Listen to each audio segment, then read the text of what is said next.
computer. Oh, I pushed the right button, I think.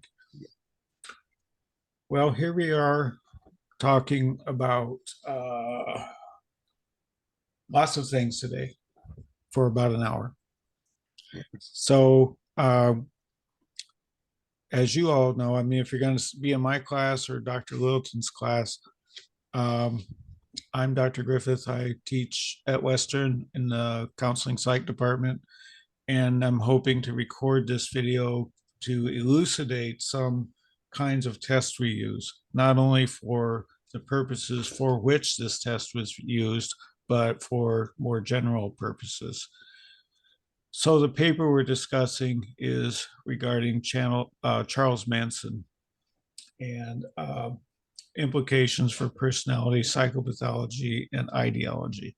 And this was in the Journal of Threat Assessment, December of 22. So it's a recent paper. And who wants to go next, introducing yourself? I will let the future doctor. There's a few Your more. future.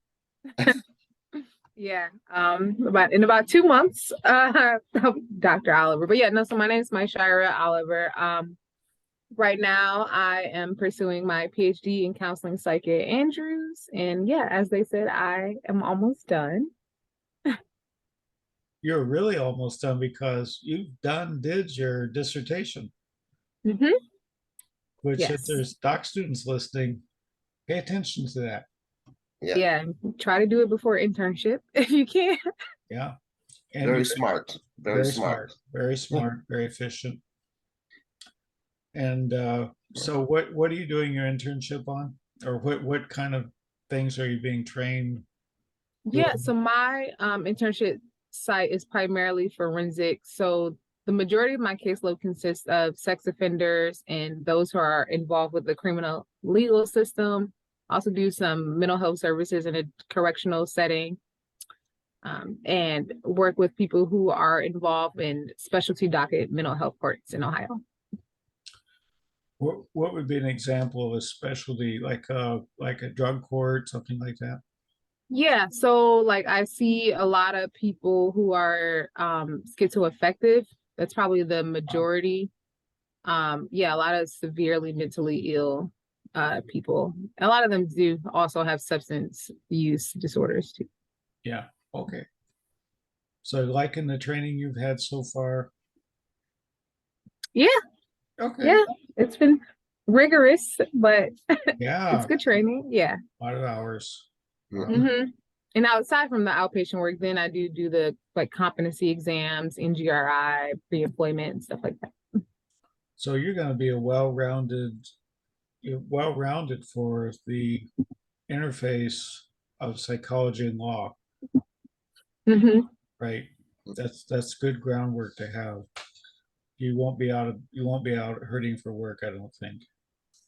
That's the plan.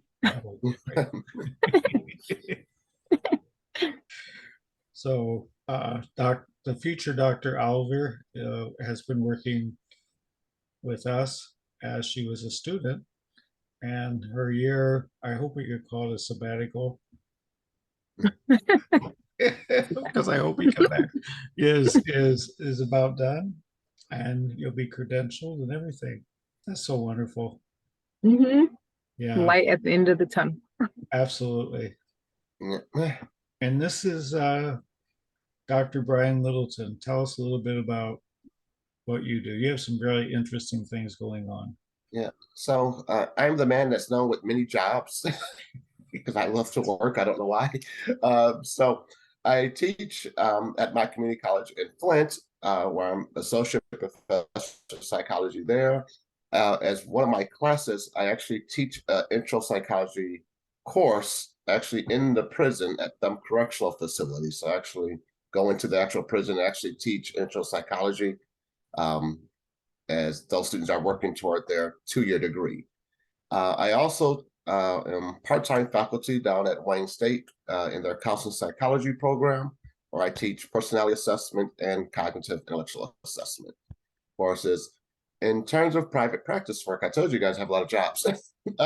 Private practice, been working with Dr. Griffith for I don't know how many years now. It's been over a decade.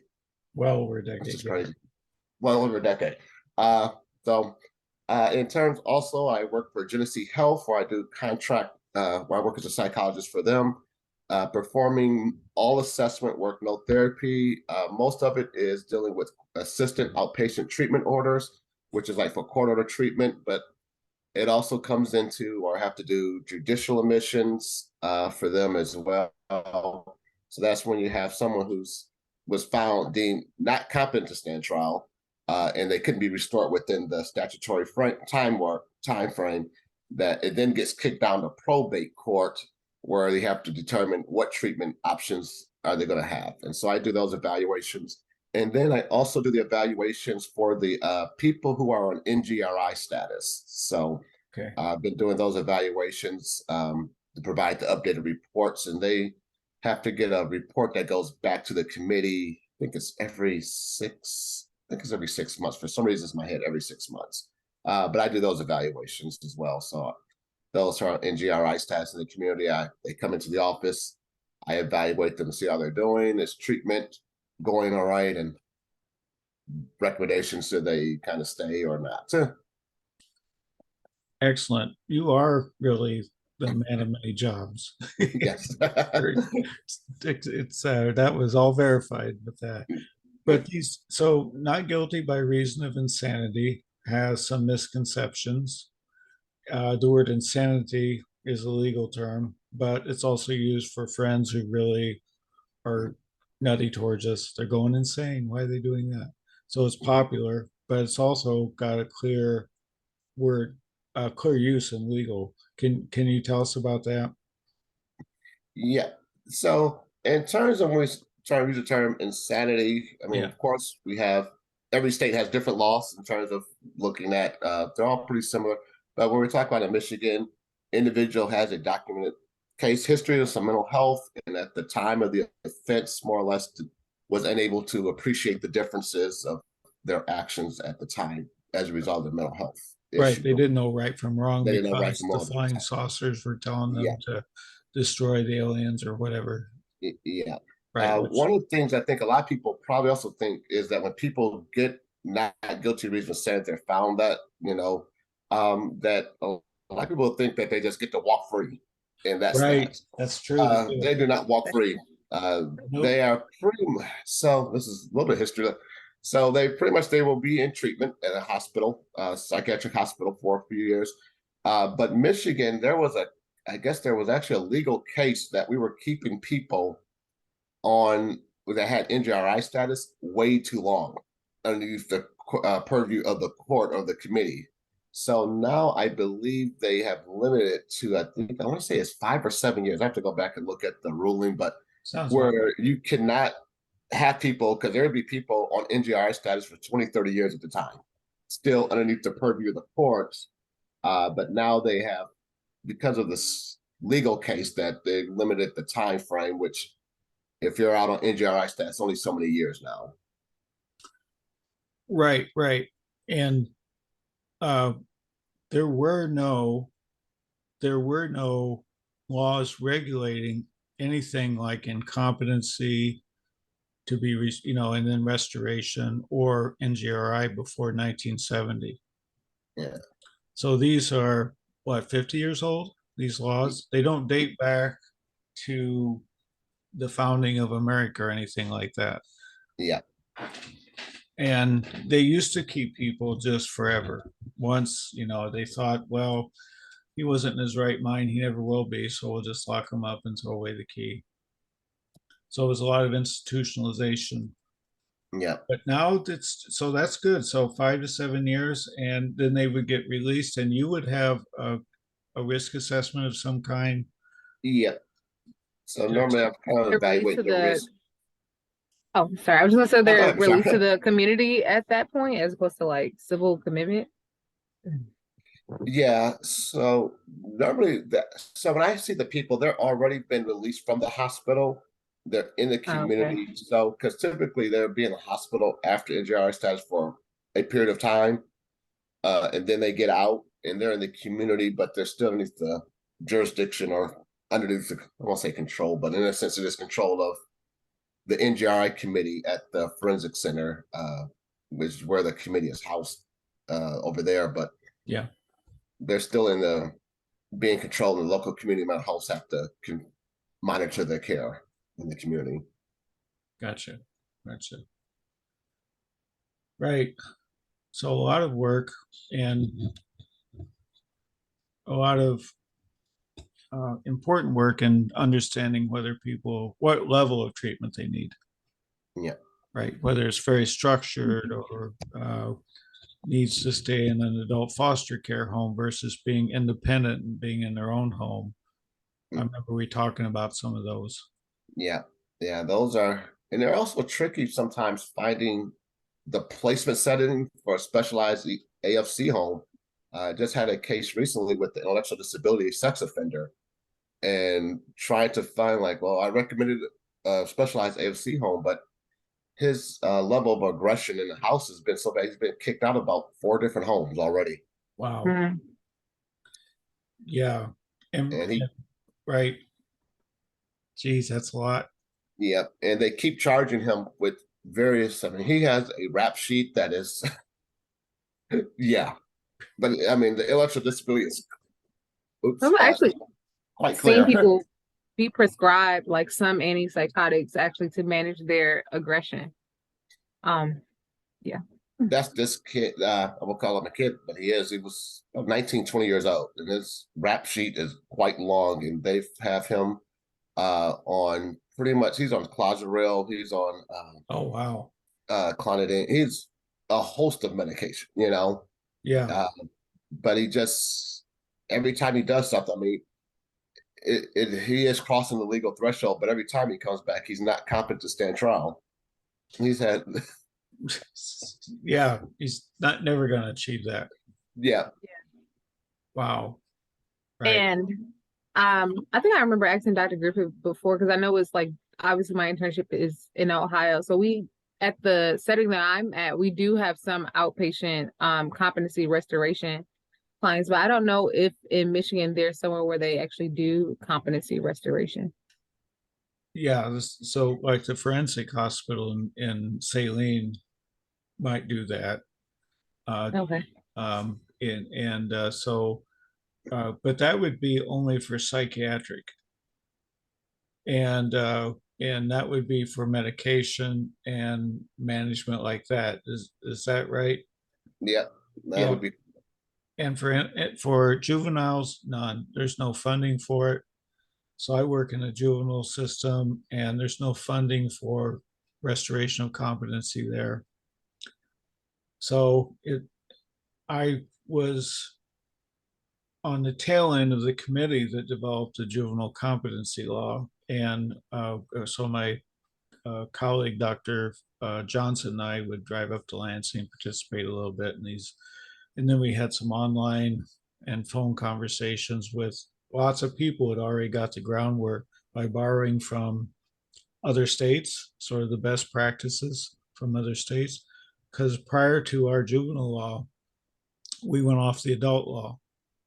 Mm-hmm. There was no developmental aspects to the formulation of competency or incompetency when you're looking at applying the adult law to the kids.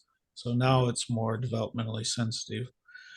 But there's, and that was a discussion, where are the funds for restoration? So the best you can do is say, well, try counseling. I used to say things like, especially if the kid was in the juvenile home, maybe they can have a special education teacher come in and develop assignments. So if it was IQ and say like a severe behavior disorder, and the IQ was in the average, low average even, maybe they could get the idea of court through pictures and diagrams and rehearsing and things like that.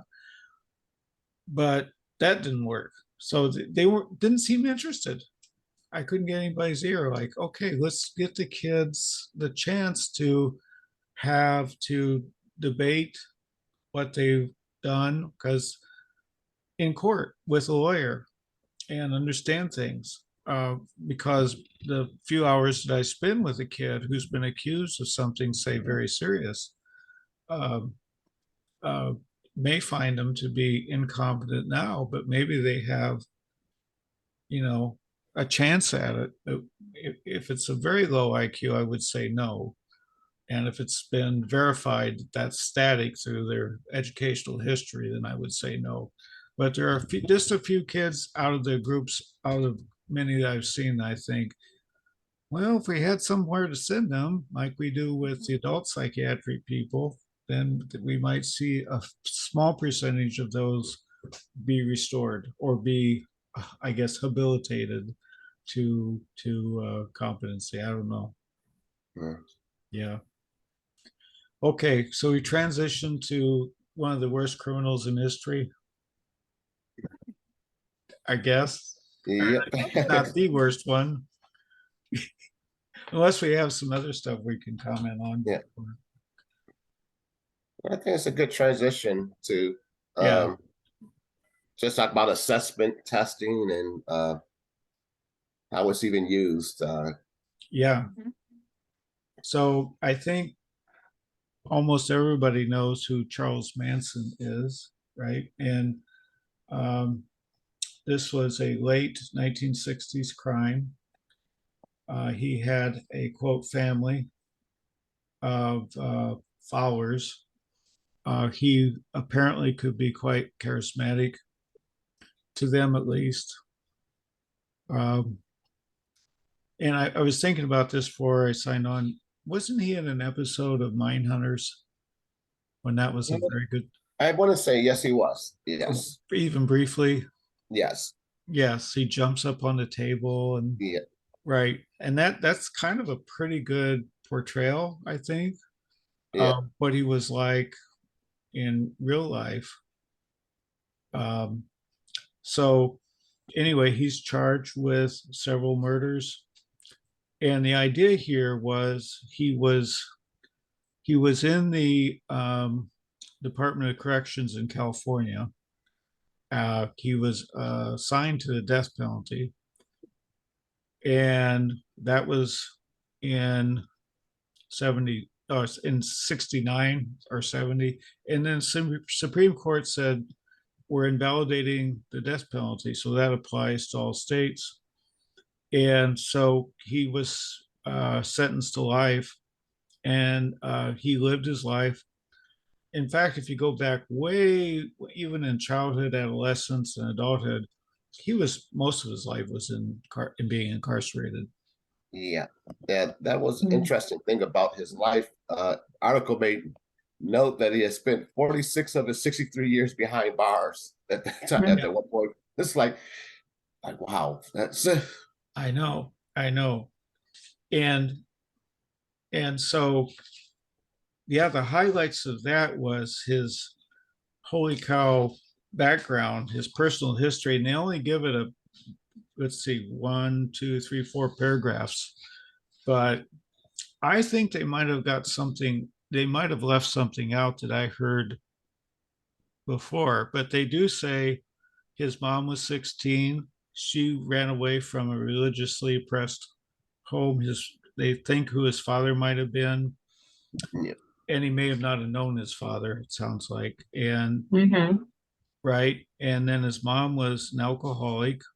She was supported. Her income came from being a sex worker, and then he's always abandoned. He would sometimes go to his, I guess they say rescue, who knows what that was really, his maternal grandparents. And his mom gets arrested and put into prison when he's 5 years old for 5 years. So she's there. And then he goes to his mom's sister and so forth. And about that time when he's going, I guess his aunt's house, he's starting to be criminal. So he's maybe 8 years old, I think. yeah. I think it was Right? like 7 or 8. 7 or 8. Yeah, when he did his first criminal, huh? Yeah. And I and by 12, his mom tried to get rid of him because she claimed hardship. Now, the thing I thought they left out was I think his mother tried to actually, believe it or not, sell him to somebody. Uh, And I don't know the extent of, I don't remember where I picked that up, but it stuck in my head that that was one of the weirdest things. Try to traffic him out in a way when he was young. And whether that is true or I misunderstood what I learned, his life was still horrible in any shape or form. So the final abandonment here, oh, he was placed in a boys' home, etc. But his final abandonment was leaving him scarred. yeah, And she'd always return him to a care facility. And then he's placed in Father Flanagan's Boys Town, which I can remember commercials about that on TV, or that used to be a thing, maybe in the 70s, yeah, or that would stand out. I don't know if it's still around. And then he left there and after like 4 days and started theft, armed robbery, and pandering. And he was 13 when he got into the juvenile justice system. But who knows what all kinds of stuff he also did, yeah, right? Stealing. And so he's in the juvenile justice system. His life there was abusive. He was raped, beaten, had been transferred to more and more stricter settings.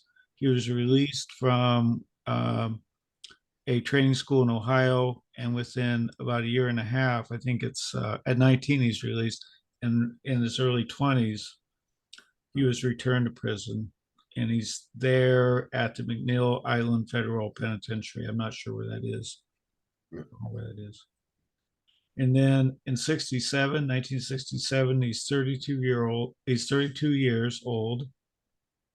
And this is 2 years before the murders. He's released from prison. And so he requested to stay in prison. yeah. Mm-hmm. I found that interesting. And then, Yeah, but then I thought about, like, you know what? Prison is the only thing that he knew that was home, right. Mm-hmm. going back all those years. I don't want to leave home. I sincerely doubt it that he forecasted he would go out and create more mayhem, and that's why Hmm. he wanted to stay there. Like, save me from myself, save others from me, that kind of thinking. It doesn't sound, I don't know. He didn't sound introspective. No, I don't think it was introspective. I think it was just more of this Comfort. was it's a level of comfort of he knows routine. Because Mm-hmm. even because they said, I think it says as an adult he only spent a few years out of his adult life, but like less than 6 years out. Yeah, right. Because Yeah. right, they denied him, and he's released after 32 years, or wait, released from prison at 32 years old. Yeah, And that's during, to put it in cultural perspective, civil rights, anti-Vietnam stuff I can remember at least going on. And he made his way to Berkeley, California, and LA. And then he picks up devotees. Um, and he started this thing called the Manson family. So, right, he had a number of, he sold bicycles, stole cars. Even though they say he was sexually assaulted, he also sexually assaulted a fellow inmate, I suppose, meaning a male, at Mm-hmm. 16. So this is a guy, didn't really matter what, I mean, who he sexually assaulted. Uh, and spousal abuse by 20. So there's two interesting California. I think California might be federal. The Dyer Act sounds federal, transporting a vehicle across lines, a stolen vehicle, and then forgery, which is the Mann Act, MANN, transporting a woman for purposes of prostitution. And pimping. So he was trafficking, illegal use of credit cards. You think of it as a crime. If it's on the books, he likely did it. Yep. Yep, everything from A to Z. So he did this psychoval. What was the reason he did it? It was to get him from the shoe, Yep. I think, to the PSU, the psychiatric. Yep. I try to remember, it's a psychiatric unit, right?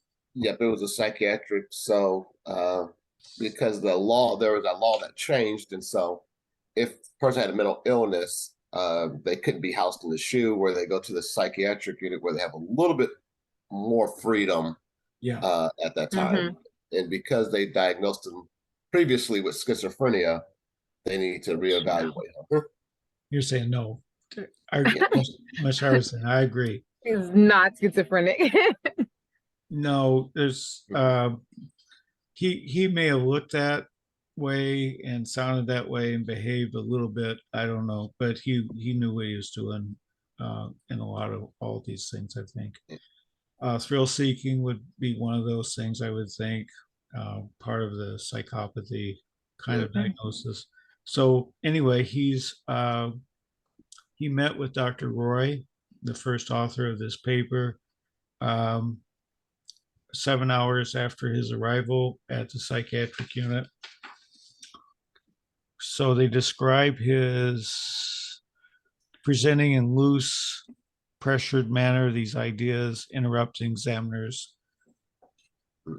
This interruption and this sort of, I guess it is just interruption, this interruption and this pressured way of behaving, I think, and this broad range of shifting from affability, friendliness to intimidation. Yeah. I think that's just him at baseline. Yeah. I don't think we used to call it axis 1, bipolar, moods, depression, this kind of, or even thought disorder. It's just the way he tackles his environment. Yeah. I would even wonder too, if there are like elements of like power and control there, where it's like what I have to say is more important than this examiner, like, because I do think that he probably had some narcissistic features at least. Yep, I think so. So it said, in this regard, his omnipotence and grandiosity went far beyond his cell. Yeah, I thought that was an interesting statement.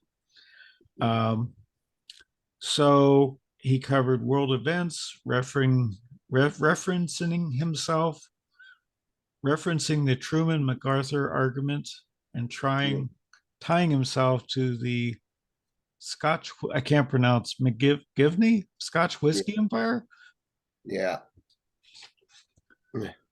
Okay, he's into politics and booze, I guess, or something. Yeah. He was a leader in all those things.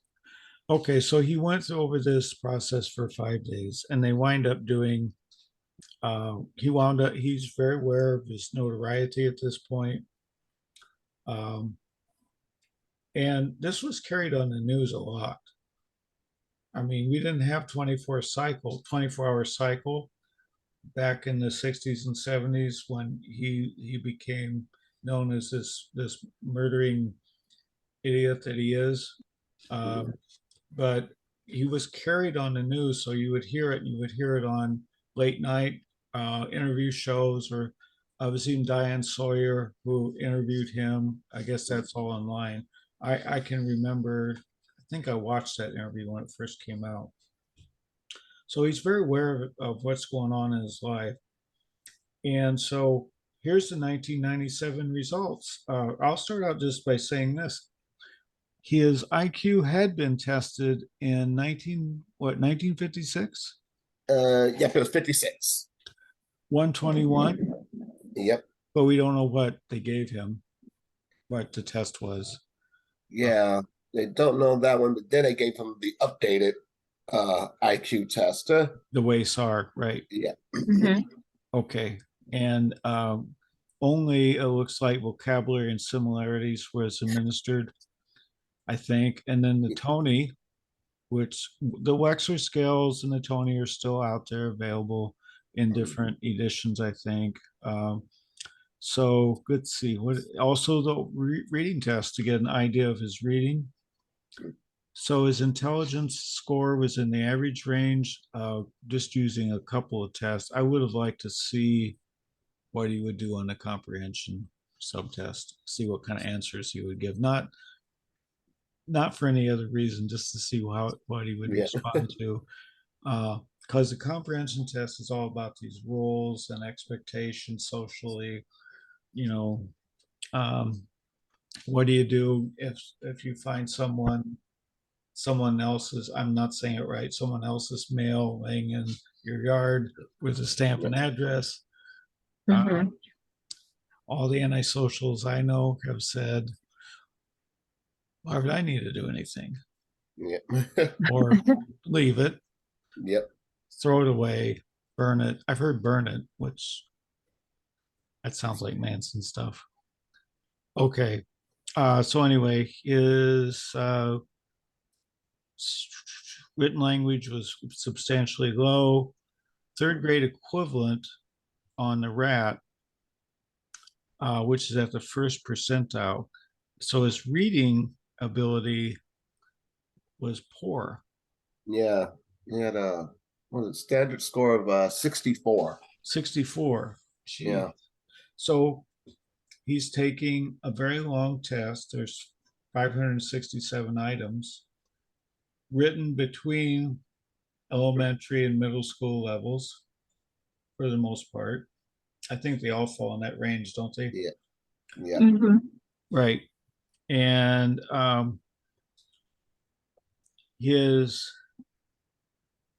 the data was sent to Caldwell Report.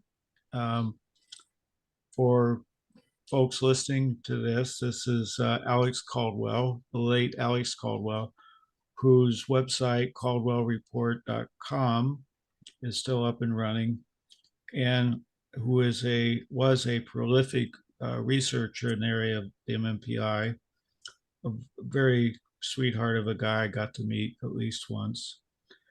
And the code type profile was, and if you know something about the MMPI, you take the highest scales and you look at them first, but you also have to see if it's valid. That is it hold together? Was he very sloppy and inconsistent about responding?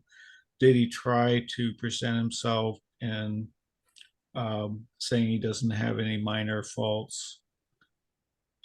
Did he exaggerate? Was he self-aware, a defensively self-aware kind of stance? And what do you think about the validity scales? You got an F of 95 Yeah. and L of 65. Yeah. Mm-hmm. To be honest, I was actually surprised that L was at 65. Yeah, that's all about being a good person. Yeah. Right. I read the editorial in the newspapers all the time, that kind of thing. Yeah. Yeah.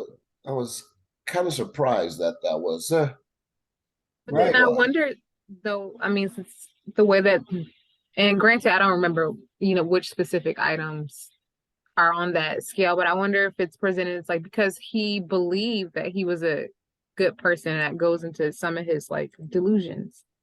Yeah. Grandiosity, right? So right. Yeah, I get that. Yeah, that could be. And his F scale is terribly high. Yeah, at the point where he's 95. Yeah, you start thinking about, is this valid? Yeah. Mm-hmm. But it does speak to the intensity. I mean, he's endorsing a lot of symptoms. Back then, I don't think we had, or they didn't score it at least. The FB, there's the other F scales. Yeah. That we now have had for quite a few years. So I was a little disappointed that they didn't give us any critical items, but of course, copyright would prevent that, I think. Yeah. Um, so the highest is okay. Scale 6, Yep. scale 8. Yep. So 6, 8. Yep. Mhm. Okay, so 6 is a 75T and 8 is a 75T. So when you're giving them MPI, Bad combination. yeah, it's so great, isn't it? When you're giving them MPI, you go to a code, look up a code type, say, for example, in a book. And because it's the way it's made is it's easy to use these guidebooks or these whole books written on MMPI and look at the code types. So code types could be one, could be called a spike, like could be a spike, or it could be coming in pairs or triads, threes. So his was about a 2 point, I think. Does that sound right? 6, 8. Yeah. Yeah. Mhm. And they discuss it a little bit. Um, I think. Where'd it go? Oh, possible thought disorder. Yeah. Okay. They put 6819 were the high, but I'd say 68. And there's also the Goldberg index. Without getting a reference out, I can't tell you the exact um, things that are on the Goldberg index, but it evidences toward the psychotic range. And this is something that comes with the Caldwell report, but not with the Pearson reports. Yeah. So that's calculated, and there are different rules that this researcher made to establish the scores. So he's also produced a psychotic V. So the psychotic valley. So that's what, a high 6, Yep. a lower 7, and a high 8. Yeah. So the scores are kind of like this. And that has been, I don't know if it still is, a popular way to look at the MMPI. So this means he's got, this is why I think, because the 6 is measuring trust and suspicion, distrust and suspicion, vigilance, and all those goodies. And the 8 is measuring like some incoherence and inability to think clearly. Yeah. Yeah. Okay. And what else on here? Not much else really. Yeah. So now 7, it's interesting. His scale 7 is low. This happens in Jeffrey Dahmer's profile Yeah. too, where 7 is 57T. So that you start thinking about scales at 60 and then 65. So 60 would be a moderately high score, Yeah. but 57 we really don't think is a high score. So that's why we have these 2, 6, and 8, and a 7. But I heard Alex Caldwell, talk about Dahmer's profile, and I think, if my memory serves me, the 7 scale was really low in his case, and he had thought that this was his lack of tension, like the brake pedal, Yep. because the higher you go on 7, the Yeah. more obsessive, you're worried about things, you're cautious, Yeah. you're not going to do anything very quickly. People might get annoyed that you're so preoccupied with Yeah. solving a problem. Not here. Yeah. Yeah. And then he had a 9 scale, which was sort of it was up. So 9 is like the hypomania, his Yeah. energy scales another way, but nothing else substantial, I don't think. He had Yeah. some somatic complaints too on 1, but I don't know what those were. Yeah. And I think the article goes a little bit, it was just about his mostly fatigue, tiredness is what was Showing his age. Yeah. Mhm. That, yeah, right, right. He's, what was he, 60, 60 something? I believe 70? so. Yeah. That sounds right. And scale one does go up with aging too. Um, so the Mayo Clinic did some kind of study with the scale one, and that there are certain normative things that, like a 65 or maybe even a 70 in a person who is 70 years old, could be expected. More aches and pains, maybe some health issues, that kind of, probably not with a very resilient person that age and a healthy uh, Yeah. person. I don't know. But anyway, okay, so that's that.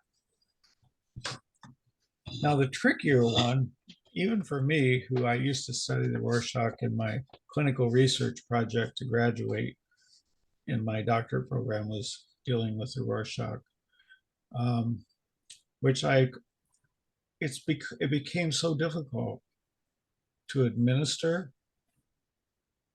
then to score, and then to interpret.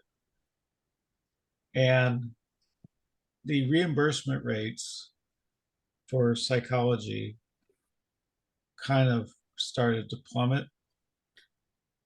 So when I gave it at a hospital, I could take time, I would get paid by the hour, and I could score it.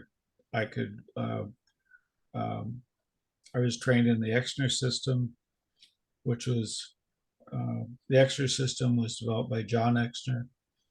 And a bit of a slight sidetrack is the Rorschach came from Europe and was imported to the eastern United States and then developed more slowly to be taken up by other practitioners around the US and Canada. And the scoring systems, there were three scoring systems in the United States in the 1960s. What John Exner did was he took the best of all those scoring systems and put it into what he called the comprehensive system. And the comprehensive system had no equal until the development of the newer system. And I have their webpage up somewhere here. I want to show you. Um, oh, the RPAS system. The RPAS is developed by a number of really good people that were researchers in the Rorschach area for years. They had devoted a lot of scholarship to the Exner Rorschach, and so Greg Meyer, the people who wrote this, basically this article, and Joni Manhura, his wife, and both are well-known. Oh, he didn't write this. He wasn't part of it. Okay, so Joni Yeah. is. Yeah. Just Joni. And Just Joni, yeah. I think they gave him credit for helping out with like interpretation of it, but he didn't do any writing on it. Right. Thank you for that. Right. So he did help out. But it's a well-researched system. So is the Exner system. And there, if you go to conferences where personality, like a Society for Personality Assessment, I haven't been there for a few years, but there was real tensions between, first of all, the Exner system and the psychoanalytic system. So the psychoanalytic people had their own deal with the Rorschach. They developed scales and they developed all kinds of neato things. And then Exner, through the 70s and 80s and 90s, developed his. I took a week-long training from John Exner, a real scholar, and everything. But there was a real tension first between psychodynamic and Exner. And the psychodynamic people would claim Exner just made a 10-card MMPI. And that was a slight to to the efforts that Exner put in. Okay, so, and if you look at it and you look, you can see it on I'll pull it up when we get to it. The RPAS, lots of stats, lots of numbers, lots of things. So the old practitioners feared that we're really losing something by not applying the psychoanalytic theory to some of the elements of the Rorschach. Okay, so then the new uh, uh, differences are between the Exner system and the RPAS system. And the very last conference I was at, I talked to somebody about this. And said, what gives? Why is the 10? It's they're welded to their model. Yeah. They're loyal to their model. I understand that. I get that. So Exner's still out there. Exner passed away. I think Irv Weiner, unbelievably, is still alive. He's nearly 100 years old. He was part of the Exner system. Yeah. But a fresh group of psychologists got involved. My colleague, Bob Erard, who passed away a few years back, was involved in the research. Brilliant guy. Don Vigiloni, Joni Mahura, all these people are just great people. So we have his Rorschach answers, and I'm too timid to read them out loud. Yeah. But it'll be up there for people to read. Some of them are interesting, but most of them have a lot of female anatomy.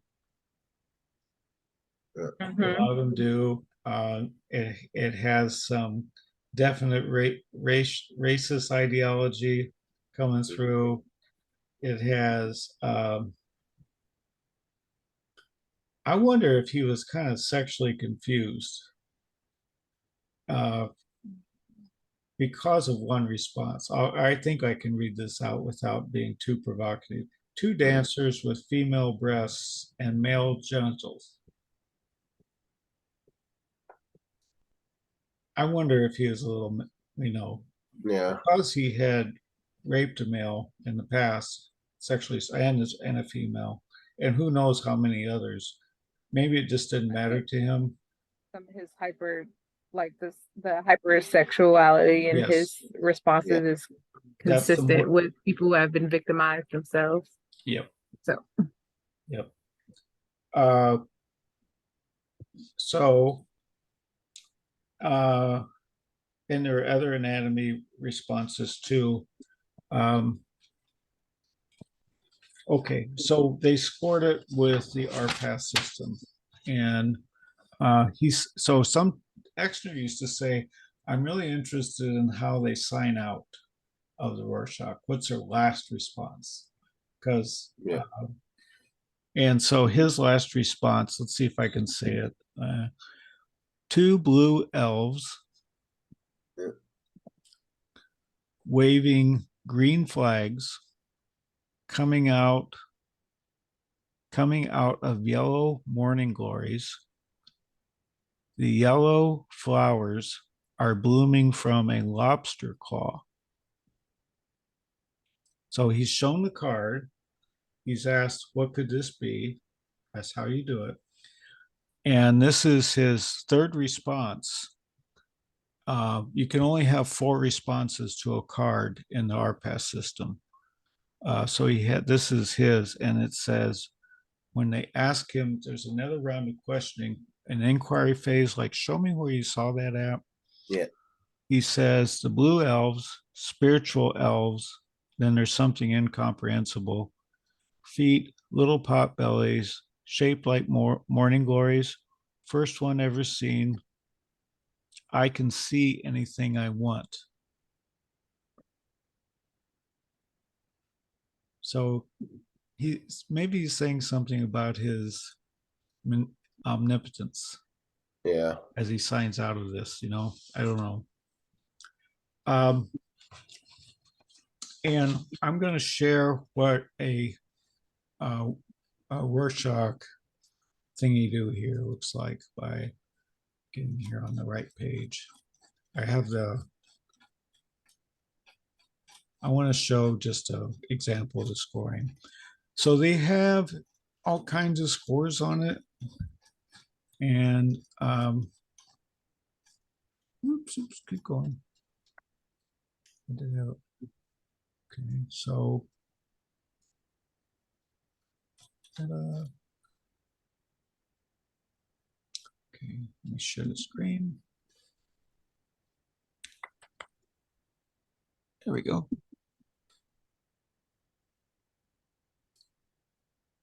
There it is.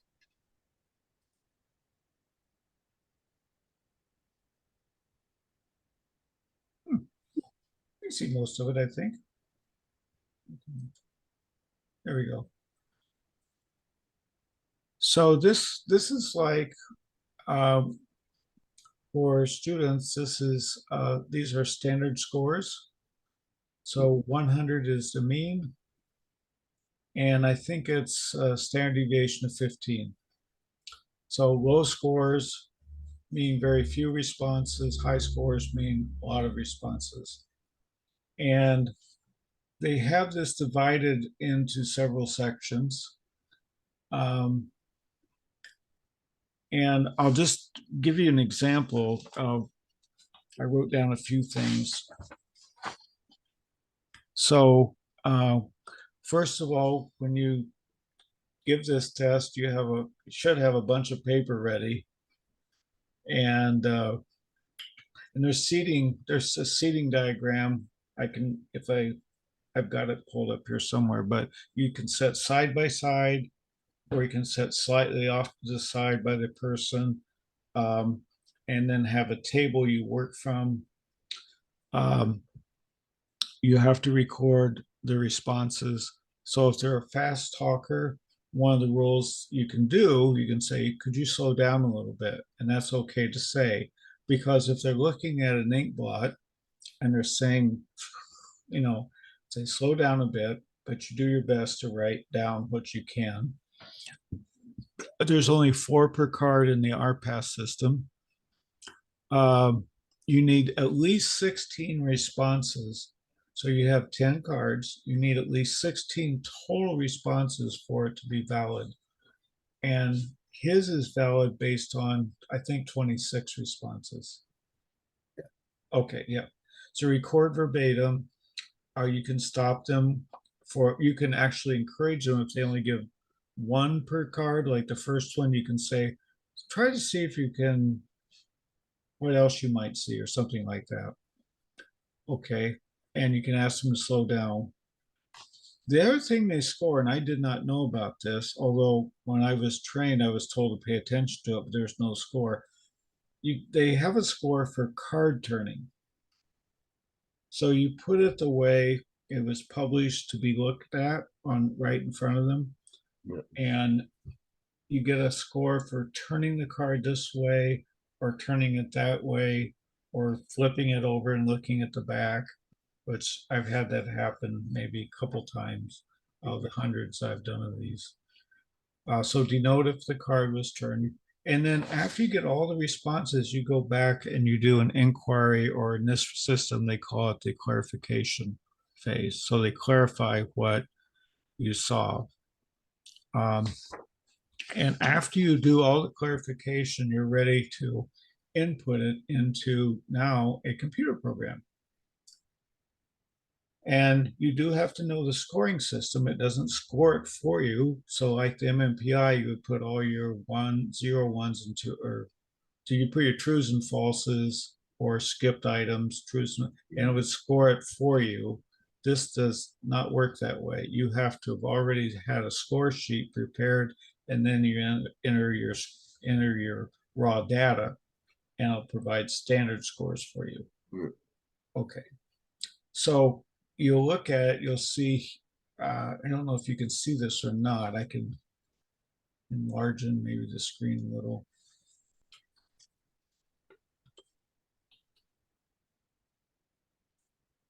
You see that okay? Very good. Yeah. Okay. So they do it in a way that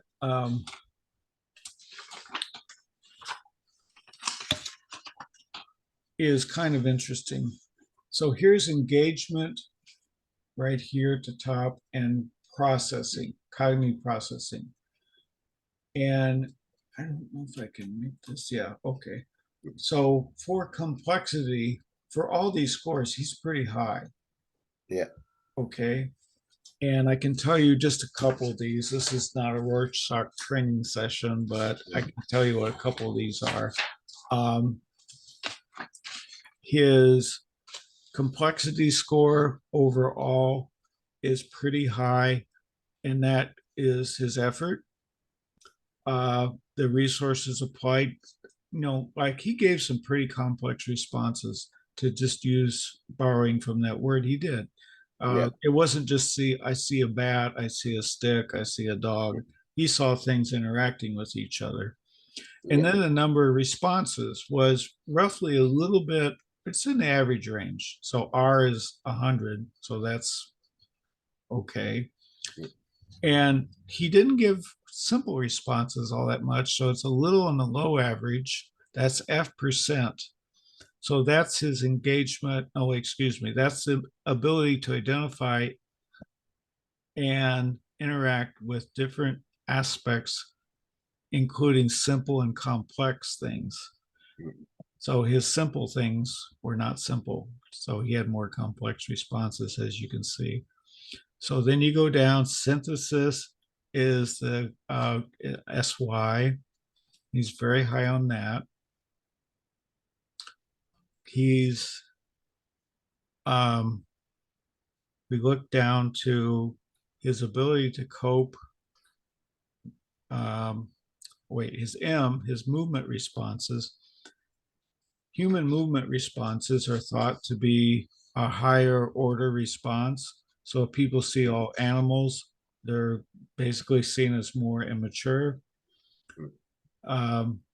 This denotes, now this all depends on how well the form is, but he could see two humans stabbing each other to death on a card.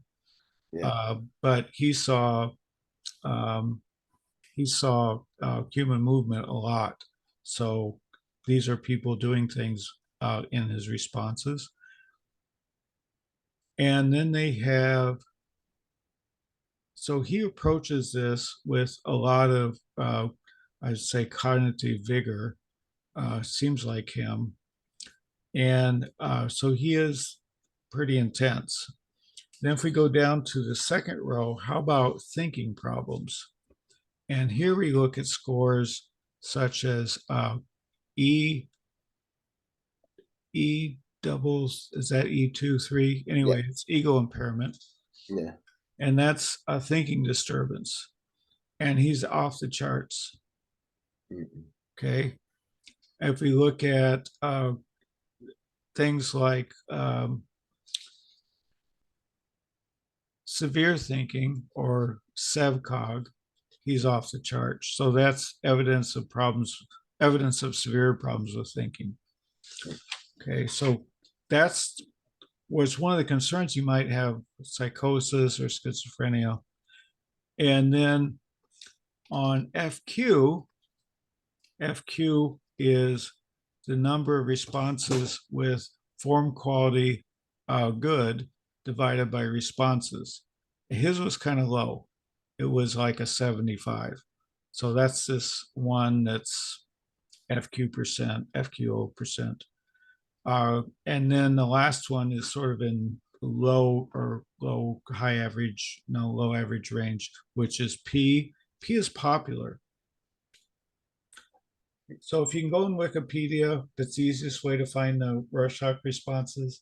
You can go down and see how one looks like a bat, another one looks like a furry animal, one looks like a bunch of things dancing around. So things like that. His popular responses, he did have a slightly low average number of those, it looks like, from what I can tell. Okay. And then you go down to things like morbid responses. That's MOR. That's stress and de-stress. Um, the morbid response here, he did have a few of those, but they're kind of showing about a score of 85. So think, 90 to 110 would be average.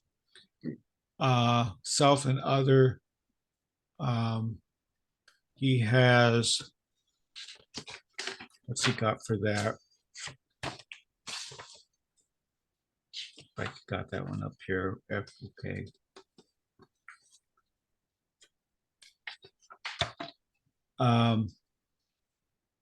Yeah, morbid is something like a damaged response. Where are we at with these? I don't know if I have these or not. Yeah, I do.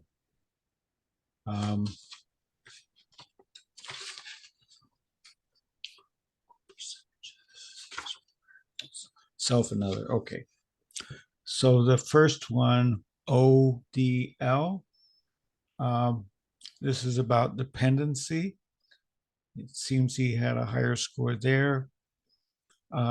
It looks like the form human, so M minus would be the number of M's with poor quality of form, like they're distorted, they don't quite fit what reasonably like with what the blot looks like, and that's been a standardized thing. Distorted views of others, he gets really high on that one. And then we have AGC, which is aggressive content. This is interpreted as aggressive concerns or focus. Now he's in his 60s when he takes this. He's still like that. He has not backed off being preoccupied by harmful things about others. And then co-op are cooperative responses. This typically means you see in the blot two people doing something together. Now, it could be you see two people robbing a bank or two people stirring a pot of food, but it's two things together. And I don't know if they still call this good cop and bad cop, but good cops were the stirring the food, and bad cops were the ones where they're doing some fighting or killing or something of each other. Okay. And then he has the mutuality of autonomy scales. I used that scale in my work back in the 90s. The existence for evidence of potential mature relationships. So he seems like he's got that. And that's probably all I got really for him. So what did they say when they looked at this? They went through all of his scores and his mental imagery, like clowns, little bluebirds, dragons, witches,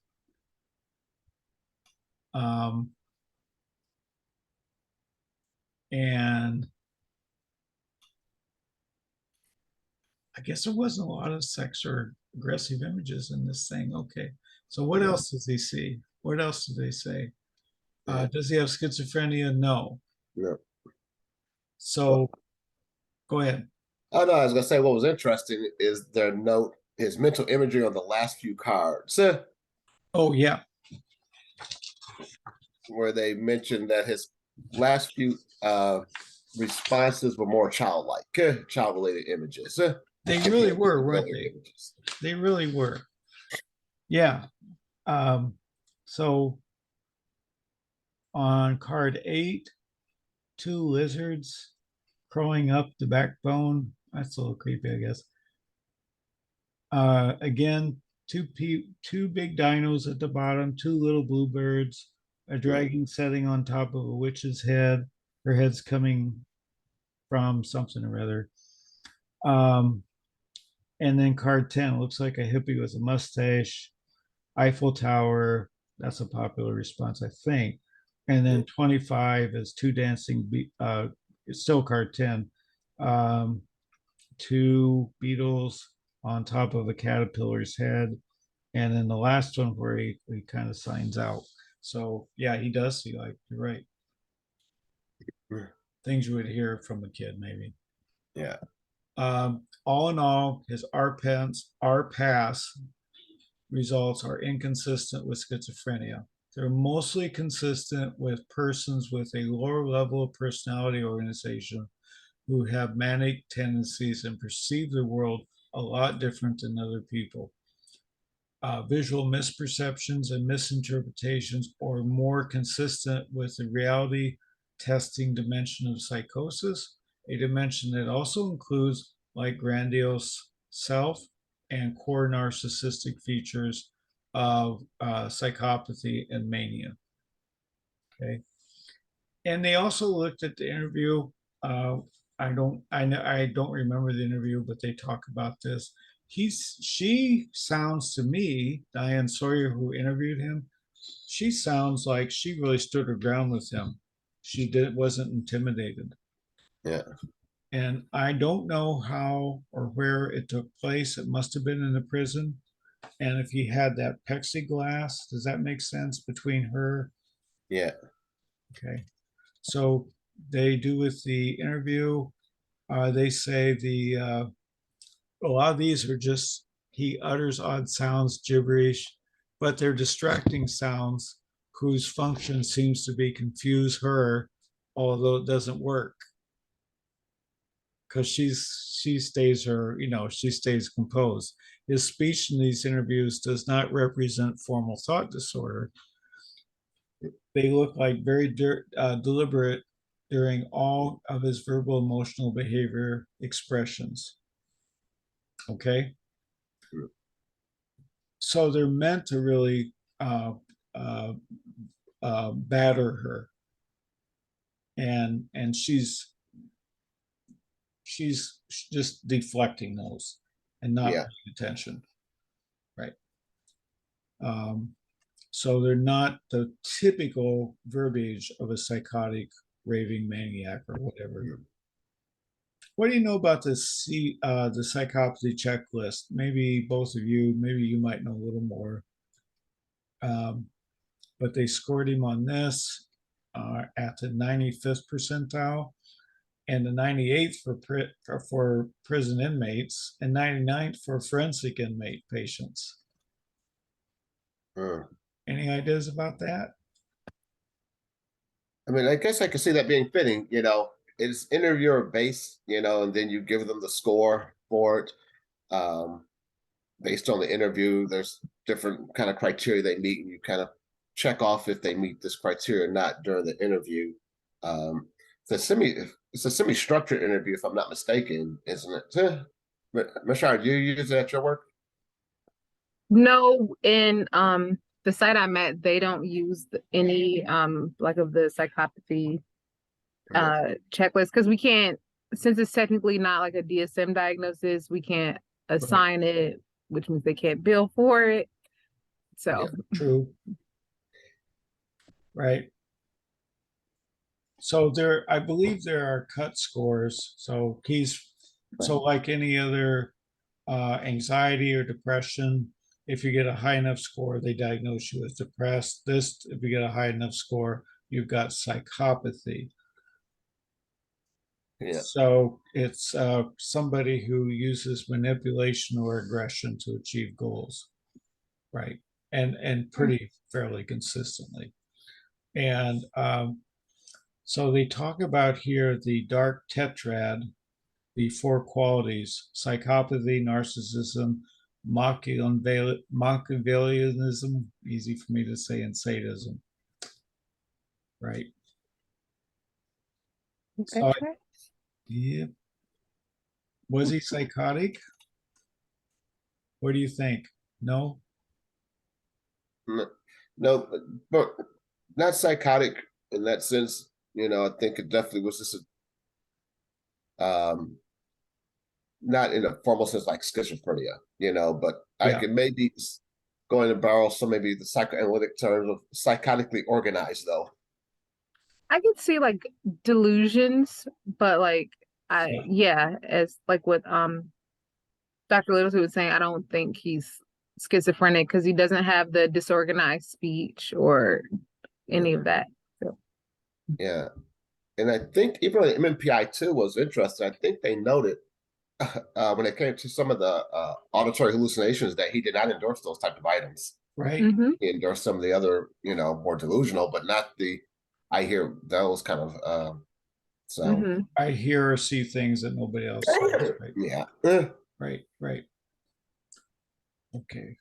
So the original error was the DSM-2, and when I started training, it was DSM-3, and so now they're looking at what did he qualify. So DSM-4, prior edition to the psychiatric manual, requires 2 of these. He really didn't have the negative symptoms either. No, he didn't. And the Rorschach found that too. Like they have a score for inexpressivity, or I think some people call it avolition, where you're kind of flat in your emotional world and constricted. He didn't score like that. So right. So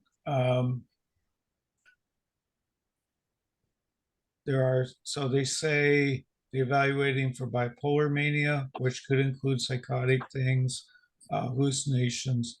So delusions are fixed ideas that, how would you explain it? Fixed ideas that are saying a certain group of people are out to get me and they're really not. What else? What would apply to him? Well, I think the delusions are like the beliefs. So I know earlier talks about how I'm trying to remember, he believed that he was like called to start the race war and that he was going to do all these things, versus hallucinations are like perceptions of things happening. At least that's how I understand. Yeah, I do too. Yeah. So it can be organized delusions, right? Organized thoughts, yeah. And some people who have violent behaviors do have those. And but he doesn't seem to be one of those guys. They talk about combining delusions, hallucination into a reality distortion dimension, and including all these things. So reality distortions, including odd things and visual misperceptions. Like you said, he didn't endorse those on the MMPI. They also considered the excessive use of LSD. Yeah. Okay. And you before we started recording, you said there's shrooms coming back. Yep. Shrooms as being legal. Is legal, yes. Right. Oh boy. And so we're worried about people. There's a lawsuit possibly being passed about not using your phone in a car, like not even being able to handle your phone. So you could still be on shrooms. Yeah. Well, I can imagine you probably still can't like be on shrooms, because then you would be under the influence or impaired. Under the influence, right? Exactly. Yeah. Why? You wouldn't have to be popping them or however you take them. Yeah. Well, now I see the shrooms now. They come in candy bars and it's different edibles. Now, well, of course, all shrooms are edible, but the like candy bars and like a food type product. So it's Really? I thought people were just eat the stems. consuming them in their natural state. Yeah, they now come in like little candy bars, and people they're doing a lot of studies now for the treatment of depression now, which looking at using shrooms. But people now that are microdosing, which is where they take the small dose, but they're not pharmacists who know so much to take, but And I mean, I think there is, if I recall from when I was looking at, I know there's like some empirical evidence for microdosing. I think though, when it's not regulated and people are using them recreationally, the average user is probably not parsing them out and measuring them correctly. That's what I said. They're not a pharmacist to know the exact dosage to say I'm properly microdosing. So So is this one of these cases though that it sounds like it's in the processed food category if it's coming out in a candy bar? Somebody's got a plant or manufacturing that? yeah, I'll be darned. Oh, but it also would be like I don't know if that would be with LSD, but would it be with shrooms? You don't really know what you're getting. You know, when people had to get pot from the guy in the other apartment who knows another guy in the other apartment, you weren't yeah, quite sure. Apparently, since it's now regulated, at least the distribution of it in the state of Michigan, you would know what you're getting, what strain. yeah, Okay, I don't know if there's too much about the psychedelics. Um, but anyway, it sounds like he was taking a lot of these. Um, okay, so he bragged that he can see anything he wants, therefore, right? yeah, No evidence that he was hallucinating. So they just go through and explain things like his illusions. He billed himself to followers as Jesus and the devil. That's an interesting combo. And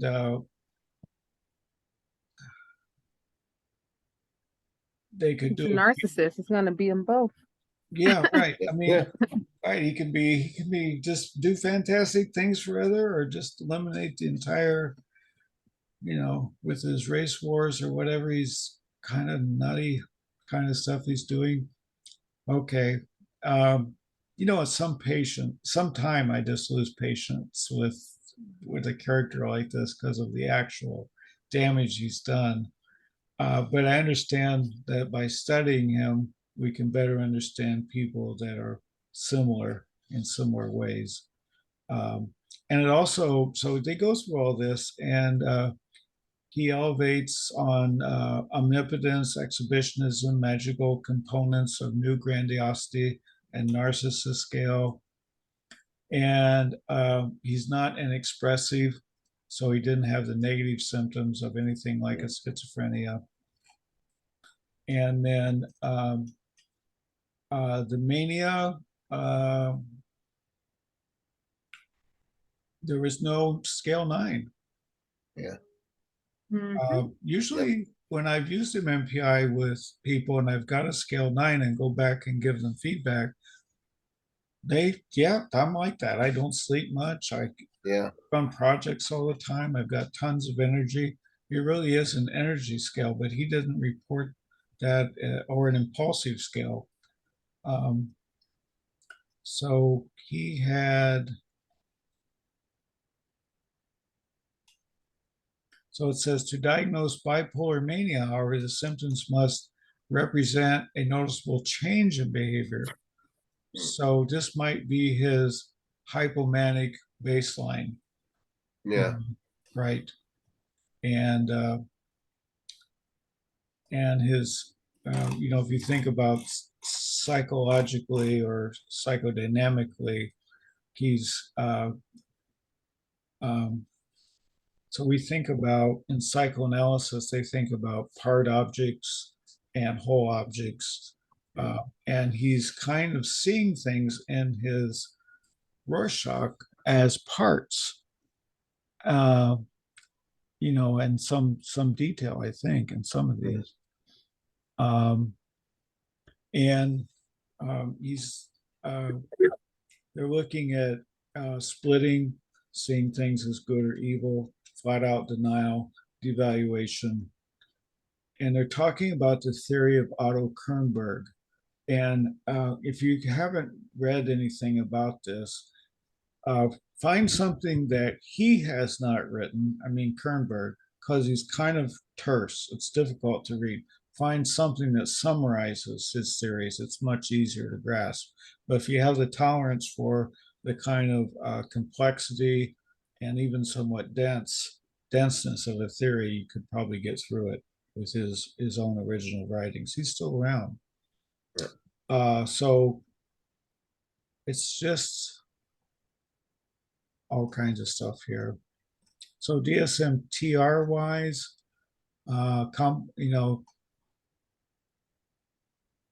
his data suggests a complex diagnostic picture, affective dysregulation, most fitting on the clinical side, and antisocial disorder with psychopathy, I guess is what they're talking about, which makes sense. And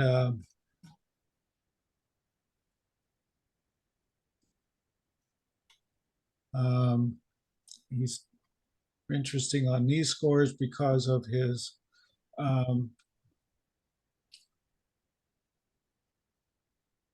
what they say, how they start this out. One of the most remarkable findings in this study is Manson's preoccupation with sex and aggression. 92nd percentile on the sex aggressive content and aggressive movements. So when you're looking at Rorschach and you see like one of these aggressive things, something eating and devouring another person or destroying something, it's like that. And these are evidence in his Rorschach 28 years after the end of his polygamous and murderous criminal career. So it's a measure of the primacy, intensity, and stability of these instinctual impulses. Yeah. It's ongoing. It ain't Yeah. stopped. And he's in his 60s. And they do talk, I don't know if either one of you know about this, and I don't know a lot about, but antisocial burnout. Yeah. You know, As they get older, that people tend to lose the thrill seeking stuff. Yeah. I don't think he's lost it. I was gonna say, I think that even gives more like evidence that like if we think about someone who has psychopathy, that it's like personality, and it's which we know it tends to be relatively stable. Yeah. Right. I guess I comment on the antisocial thing. I think that it's like easier to diagnose antisocial compared to other personality disorders, because I think you only need 2 or 3 or something like that. Like, yeah, as you know, compared to the other ones that require more. So I think sometimes antisocial is a little overdiagnosed. Because isn't one of them that you have to have a juvenile track record to be antisocial? Mm-hmm. Yeah. Yeah. Right. Yeah. Sometimes people forget that you're supposed to be able to justify like conduct disorder, the presence of conduct disorder before assigning a diagnosis of antisocial. Right. Right. So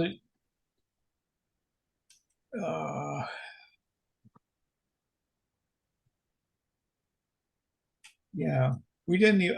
I didn't have the stomach really to start talking about his crimes, but I think the next thing to turn to is this thing called this ideology that he brandished, and his Nazi-like preoccupation and power and control and damaging the current any societal architecture in favor of chaos, kind of like the Joker. Yeah. Is it the last Batman where the Joker is jumping on top of cars and everybody around him is completely chaotic and throwing Molotov cocktails? Yeah. Oh, yeah. Is he like that? He does have that certain. He does like the chaos. The chaos part, right? Mm-hmm. Yeah. Right.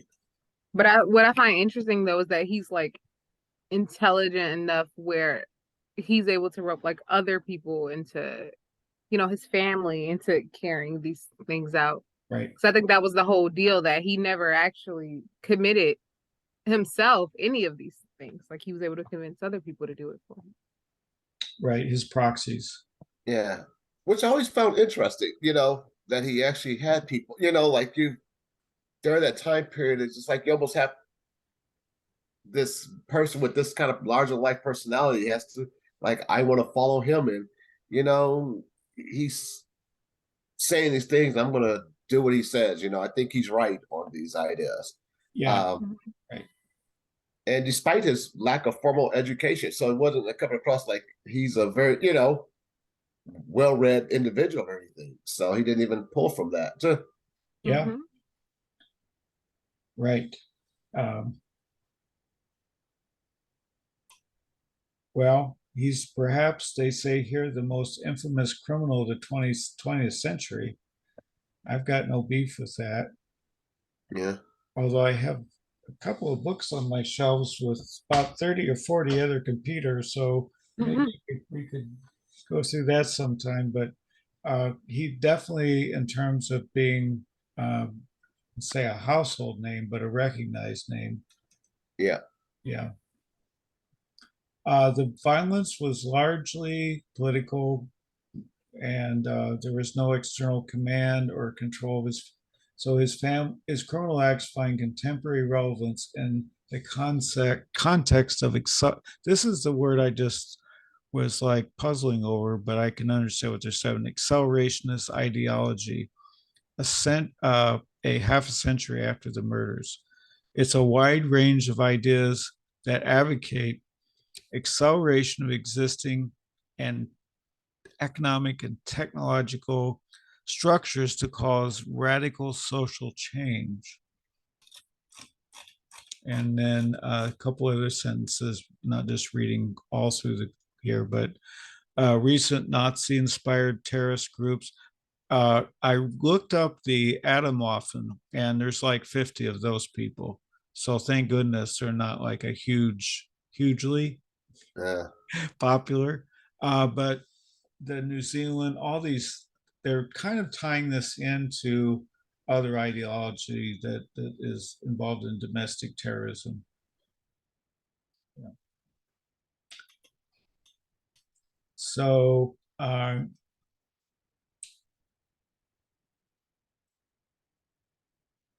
so you, okay.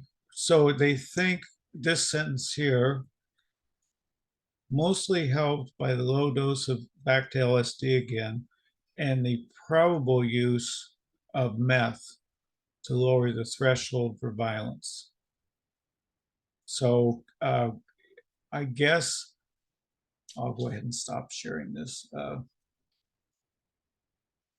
I guess the one thing is that during the Japanese invasion uh, during that triggered World War II, the pilots used meth Yeah. to keep them going throughout their flight because it's a long flight over the ocean and everything, and then to be a committed kamikaze pilot going into the hull of a ship to try to sink it, you'd have to be a little, let's say, accelerated or Yeah. right. And then our initial our initial studies of methamphetamine came from Japan because after the war was over, they found warehouses of meth stored in facilities that they were apparently going to plan to use, and it got out into the public. So they were some of the first clinical researchers on the effects of methamphetamine. So it was known long before Charles Manson that that was a tool to keep you going in the midst of, dangerous or crazy things, right?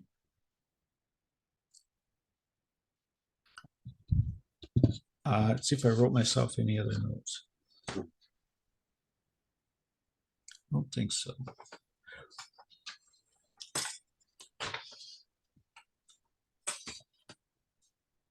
So, so it's interesting use of a test battery. Yeah. Yeah, a guy who can who is long died a long time ago, but still we can get some mileage out of his test battery and his assessment by Dr. Roy back in the what was it, the 90s. I Yeah. may have missed it in the article. Did they say if that he actually ended up getting moved to the Oh, psychiatric unit? I don't remember that. I don't recall that either. I don't think they actually, say if he If ended you up getting moved qualified or not. to Yeah. go to the psychiatric unit rather than the regular prison, Hmm. I don't know. It's Yeah. a good question. So it would have been the PSU, right? Yeah, it would have been that unit too. So if I do this and look at how many times is it named?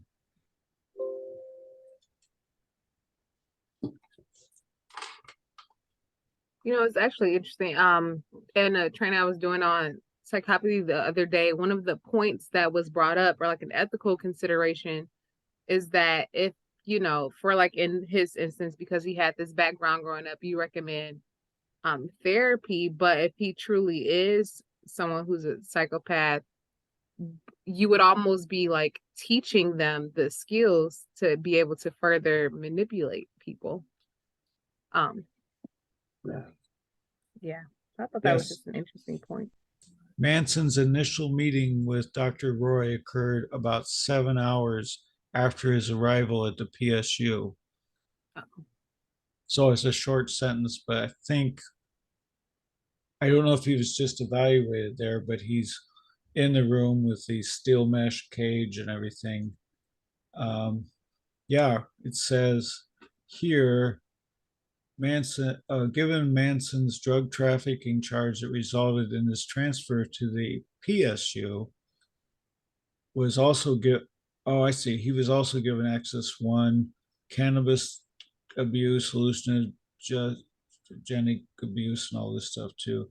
I'm looking for another use. No, there's only 3 PSU. But it looks like he was. I'm not totally sure. Hmm. Right. How would this inform us about others who have like-minded um, terrorism in mind, domestic terrorism? Would it have any implications for that? To know what we're dealing with? Well, I think if anything, they would be at risk for increased violence.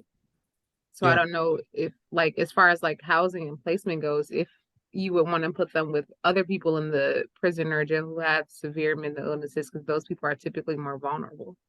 Yeah. Not to kind of sidetrack, but I know that like we think about people like a certain conspiratorial mindset, that was an issue going on with the January 6 people where they housed them. And how many of them were actually being, because a lot of them they were holding in the same unit, and they report that came out, some people became more indoctrinated even than they were before by being around other people with those same strong, Yeah. conspiratorial beliefs around January 6th. Right. Right. Wow. Yeah, I think you have to be around like-minded people, and there's sort of this. It's overused nowadays, but an echo chamber. Yeah. Where you're indoctrinated and social. When we do therapy, we have to socialize clients to the model we use, or at least we should be, cognitive behavioral, or the frequency or the homework, whatever we're going to do. It's the same thing that kind of, although it's much more nefarious than therapy, Yeah. but it's the kind of thing where you're indoctrinating folks into and socializing them into your worldview. Right, man. Well, let's hope that a huge a huge minority. A huge majority of us are sane and can help Yeah. Our future, as not just here in the US but worldwide. Europe, Australia, New Zealand, South America have all had problems with extremists. Mhm. Yeah. And sometimes it's limited to an individual who just has his own, not really hers. There's not Yeah. many females, are there, with these manifestos? Not that I know of.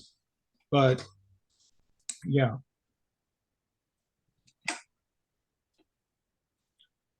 So most of them that we hear about that are mass shooters and all that are single, are don't have devotees. Mhm. Yeah. But I do know that the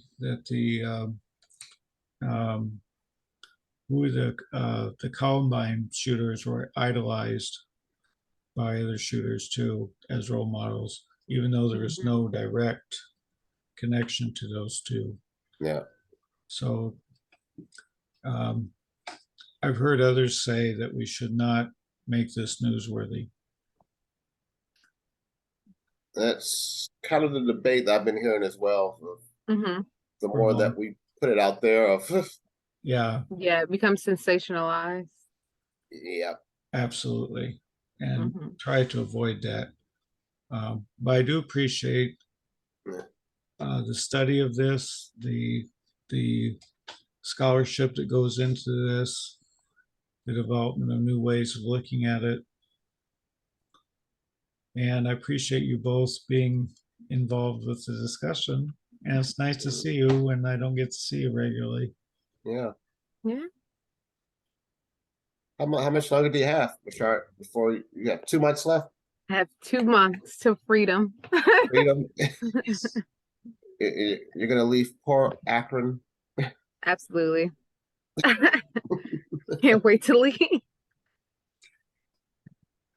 You know what they say in, when Sherlock Holmes leaves London? It creates a certain excitement in the criminal class. Yeah. Well, they'll have plenty of work then. You'll leave, that work will be back there and they'll be, yeah, right. We'll leave them with plenty of work, right? Yeah. Okay. Well, thank you. Yep. We'll see you both soon, hopefully. And I'll probably see you on Friday. Absolutely. Well, yeah, I'll probably see you guys in July. All right. All right. Thanks for donating your time to this. Yeah. Yeah, problem. Bye-bye. Bye.